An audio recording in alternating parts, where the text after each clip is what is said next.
Alors justement, Marine Le Pen est en direct avec nous ce matin sur BFM TV. Bonjour, merci de répondre à nos questions. Vous avez décidé qu'il fallait vraiment réagir très vite, ne pas laisser passer quoi que ce soit. Non, mais attendez, je ne vais pas me laisser accuser par cet individu sans réagir. Les accusations de M. Tron sont scandaleuses. Elles mettent en cause ma réputation. Tout ça parce que M. Tron cherche à sauver la sienne. C'est devant la justice qu'il doit porter ses explications, M. Tron. Pas en m'accusant moi, je n'y suis strictement pour rien. Je ne connais pas ces jeunes femmes. Et j'aimerais bien savoir d'ailleurs quels sont les conflits que M. Tron aurait avec moi. Je n'ai jamais eu aucun conflit avec M. Tron.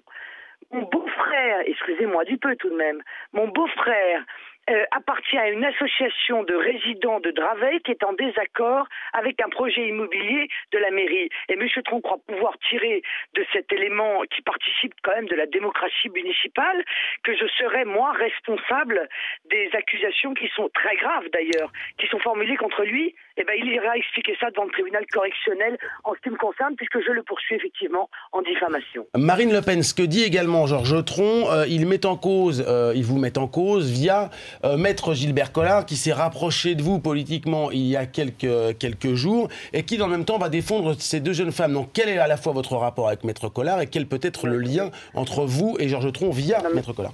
Non mais est-ce que vous vous rendez compte de l'absurdité de la question que vous me posez quand même? Ce sont les propos de Georges Tron, évidemment. D'accord. Non, mais j'entends bien. Mais enfin, écoutez, Monsieur Collard s'est rapproché politiquement de moi il y a quelques jours. Ça veut dire que si la plainte avait été déposée il y a 15 jours, Monsieur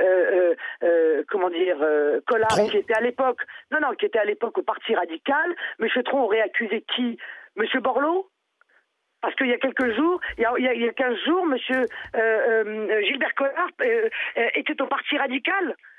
Mais enfin, c'est scandaleux. Ces méthodes sont piteuses et elles démontrent d'ailleurs la fragilité probablement de la défense de M. Tron dans cette affaire. Marine Le Pen, une dernière question. Il y a l'affaire DSK. En respectant la présomption d'innocence, en respectant aussi les victimes présumées, DSK, Tron, est-ce que c'est un tabou qui est en train de tomber dans la politique? On se met à parler plus librement?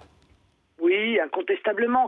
Il y a un certain nombre de femmes qui puisent le courage nécessaire pour se plaindre de faits dont elles sont victimes et qui sont inadmissibles grâce à cette affaire DSK. Nous n'allons pas nous cacher derrière notre petit doigt. Il y a des abus de pouvoir qui sont exercés en France. Vous-même, vous l'avez vu? Vous en avez été témoin? Écoutez, excuse-moi, c'est un fait, non? Il y a une femme sur 10 qui est victime de viol qui ose porter plainte. Est-ce que c'est la démonstration que notre justice fonctionne correctement ou est-ce que c'est la démonstration qu'elles sont immédiatement clouées au pilori? Qu'est-ce que dit M. Schnerb, l'avocat de M. Tron, plutôt que de préparer la défense de son client? Il accuse ces jeunes femmes immédiatement d'être soit consentantes, soit des voleuses, soit je ne sais quoi encore. Eh bien, c'est comme ça que l'on considère que la justice doit avancer dans notre pays. Eh bien, on devrait se poser des questions sur la manière dont fonctionne notre système judiciaire et peut-être tirer un certain nombre de leçons de la manière dont les États-Unis fonctionnent et de l'égalité qui existe entre ceux qui accusent et ceux qui sont accusés. Merci beaucoup Marine Le Pen, présidente du Front National, d'avoir répondu en direct à nos questions dans le non-stop.